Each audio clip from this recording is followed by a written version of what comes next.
এই কথার সাথে খালি মায়ের খালি মুরগি আর কিচ্ছু নেই রে বাবা। আমি তো জ্ঞান হারাস, মোটরসাইকেল যা খারাপ হইলো 10টা কি 12টা, যে দেখি লক্ষণটা ওদের নামিয়ে ওই বেগে যাবে। বাবা শোনো, ও ভাই কোথায় যান বাবা, মারামারি কেউ করেন না। আমার অনুরোধ, আমি বয়স্ক লোক অনুরোধ করলাম, মারামারি করেন না। যদি ভোট নেওয়ার ইচ্ছে থাকে কাগজ জিজ্ঞাসা করে যার যার মতে চলে যাও। এই কথার সাথে খালি মায়ের খালি মুরগি আর কিচ্ছু নেই রে বাবা। আমি তো জ্ঞান হারাস, তখন পাবলিক ধরি ফেলেলো।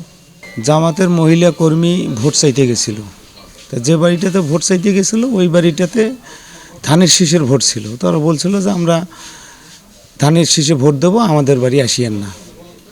হ্যাঁ, তাহলে জামাতে কেন ভোট দিবেন না, দাঁড়িপাল্লায় কেন ভোট দিবেন না? দাঁড়িপাল্লায় ভোট দিলে জান্নাত পাওয়া যায়।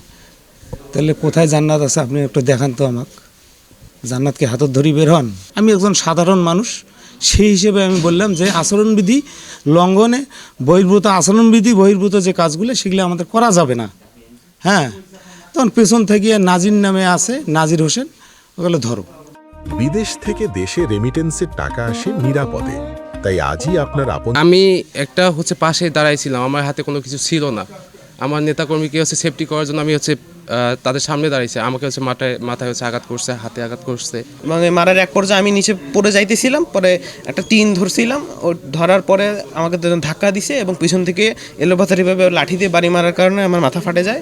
এবং আরও আমার ভাই যারা ছিল আশেপাশে ওরা আমাকে বাঁচাইতে আসে, ওদেরও মাথা একদম ফেটে যায়।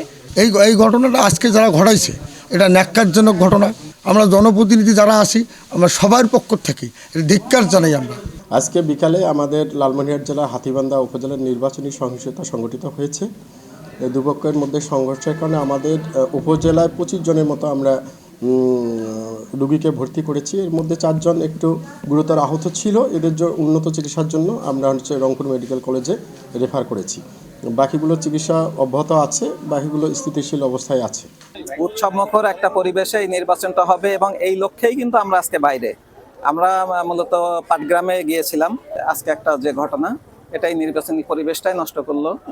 তো আমাদের লালমনিরহাটে সেই এখন পর্যন্ত এই ঘটনা ঘটেনি, এই আজকেই প্রথম এরকম একটা ঘটনা ঘটলো। তো আমার কথা হলো যে আমরা সম্পূর্ণ শতভাগ নিরপেক্ষভাবে আমরা এই ঘটনার তদন্ত করব।